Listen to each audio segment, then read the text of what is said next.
সাবেক প্রধানমন্ত্রী খালেদা জিয়ার শারীরিক অবস্থা অপরিবর্তিত, বিদেশে যাওয়ার সিদ্ধান্ত হয়নি। 22 ইস্যু নিয়ে সচিবদের সঙ্গে চূড়ান্ত বৈঠক ইসির, স্বরাষ্ট্রসহ 34টি বিভাগের প্রতিনিধির অংশগ্রহণ। খুলনায় আদালতের সামনে দুজনকে গুলি করে হত্যা, কুড়িগ্রামে লাঠি দেশীয় অস্ত্রের আঘাতে ঝরল 3 প্রাণ। সম্মিলিত ইসলামী ব্যাংকের কার্যক্রম শুরু, বিশেষ বোর্ড সভায় গভর্নরের অনুমোদন।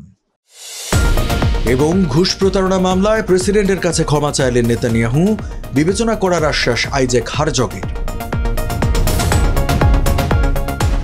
স্বাগত জানাচ্ছি দ্য বিজনেস স্ট্যান্ডার্ডের নিয়মিত আয়োজন টিভিএস রাত 8টা সংবাদে। সঙ্গে আছে রঞ্জু ইফতেখার। দেখছিলেন সংবাদ শিরোনাম, এবারে জানাবো বিস্তারিত। বিএনপি চেয়ারপারসন ও সাবেক প্রধানমন্ত্রী খালেদা জিয়ার শারীরিক অবস্থা অপরিবর্তিত রয়েছে বলে জানিয়েছেন দলের যুগ্ম মহাসচিব রুহুল কবির রিজভী। খালেদা জিয়ার অসুস্থতার কারণে বিজয়ের মাসে মশাল রোড শো কর্মসূচি স্থগিত করার ঘোষণা দিয়েছে দলটি। 30 নভেম্বর রবিবার রাজধানীর নয়াপল্টনে বিএনপির কেন্দ্রীয় কার্যালয়ে এক জরুরি সংবাদ সম্মেলনে একথা জানান রুহুল কবির রিজভী।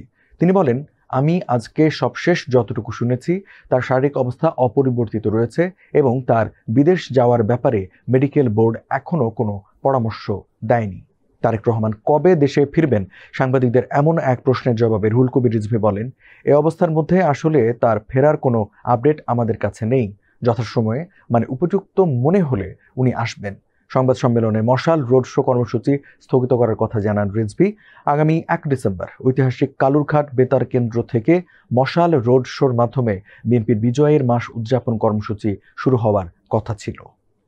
জাতীয় সংসদ নির্বাচনের তফসিল ঘোষণার আগে আগাম পোস্টার বা ব্যানার অপসারণ সহ 22 ইস্যু নিয়ে সরকারের সব সচিব ও বিভাগের প্রধানদের সঙ্গে চূড়ান্ত বৈঠক করেছে নির্বাচন কমিশন। 30 নভেম্বর রবিবার বিকেলে নির্বাচন কমিশন সম্মেলন কক্ষে প্রধান নির্বাচন কমিশনারের সভাপতিত্বে এ বৈঠক হয়। ইসি জানায়, সভায় মন্ত্রী পরিষদ বিভাগ, স্বরাষ্ট্র, জনপ্রশাসন, নৌ পরিবহন সহ মোট 34টি বিভাগের প্রতিনিধি অংশ নেয়। ইসি সূত্রে জানা গেছে, গত 30 অক্টোবর বিভিন্ন মন্ত্রণালয় ও বিভাগের প্রধানদের সঙ্গে সংসদ নির্বাচনের প্রস্তুতিমূলক সভা অনুষ্ঠিত হয়েছিল।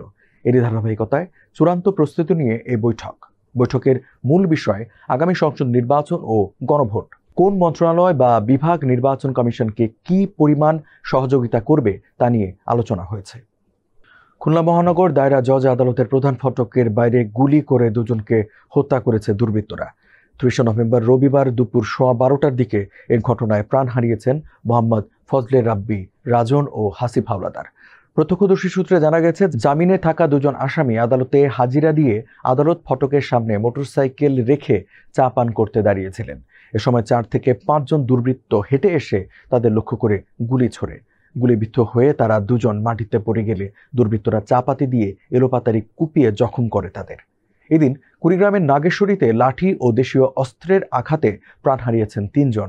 তারা হলেন সন্তোষপুর ইউনিয়নের এরশাদুল হক, কুলসুম বেগম ও আলতাফ হোসেন। পুলিশ বলছে, জমিনি বিরোধের জেরে দুপক্ষের সংঘর্ষের সময় তাদের মৃত্যু হয়। সমস্যাগ্রস্ত 5টি ইসলামী ব্যাংককে একীভূত করে গঠিত সম্মিলিত ইসলামী ব্যাংক পিএলসি আনুষ্ঠানিকভাবে চূড়ান্ত অনুমোদন পেয়েছে। 30 নভেম্বর রবিবার বাংলাদেশ ব্যাংকের গভর্নর ডক্টর আহসান এইচ মনসুরের সভাপতিত্বে অনুষ্ঠিত বিশেষ বোর্ড সভায় নতুন ব্যাংকটির অনুমোদন দেন। বাংলাদেশ ব্যাংক জানিয়েছে, ডিসেম্বরের প্রথম সপ্তাহ থেকেই নতুন ব্যাংকটি পূর্ণাঙ্গ ব্যাংকিং কার্যক্রম শুরু করবে। একীভূত হওয়া 5টি ব্যাংক হল ফার্স্ট সিকিউরিটি ইসলামী ব্যাংক, গ্লোবাল ইসলামী ব্যাংক, সোশ্যাল ইসলামী ব্যাংক, এক্সিম ব্যাংক ও ইউনিয়ন ব্যাংক। অনুমোদনের পর বাংলাদেশ ব্যাংক প্রস্তুতিমূলক কাজ শুরু করেছে। মতিঝিল অফিসে নতুন ব্যাংকে নির্ধারিত হিসাব খোলার কাজ ইতোমধ্যে চলছে। রাজধানীর মতিঝিলের সেনা কল্যাণ ভবনে সম্মিলিত ইসলামী ব্যাংকের প্রধান কার্যালয় স্থাপন করা হয়েছে। গাজায় নির্বিচারে গণহত্যা চালিয়ে 70,000-এর বেশি মানুষকে হত্যা করেছেন ইসরায়েলের প্রধানমন্ত্রী বেনিয়ামিন নেতানিয়াহু। যুদ্ধাপরাধের দায়ে তার বিরুদ্ধে গ্রেপ্তারি পরোয়ানা জারি করেছে আন্তর্জাতিক অপরাধ আদালত আইসিসি। 76 বছর বয়সী এই নেতা শুধু আন্তর্জাতিক পরিমণ্ডলেই আসামি নয়, ইসরায়েলেও ঘুষ, প্রতারণা ও বিশ্বাসঘাতকতার অভিযোগ রয়েছে তার বিরুদ্ধে।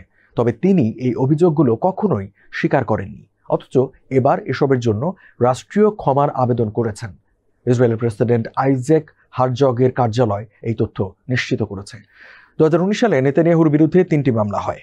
এর মধ্যে অন্যতম একটি হলো এক ব্যবসায়ীর কাছ থেকে 7 লাখ ইসরায়েলি মুদ্রা ঘুষ নিয়েছিলেন তিনি। এ নিয়ে আদালতে তার বিরুদ্ধে মামলা চলছে, তবে এখনও রায় হয়নি। এর আগে গত 12 নভেম্বর ইসরায়েলের এই প্রধানমন্ত্রীকে রাষ্ট্রীয়ভাবে ক্ষমা করে দেওয়ার দাবি তুলেছিলেন যুক্তরাষ্ট্রের প্রেসিডেন্ট ডোনাল্ড ট্রাম্প। দর্শক, এই ছিল টিবিএস রাত ৮টা সংবাদে। এতক্ষণ সাথে থাকার জন্য ধন্যবাদ সবাইকে।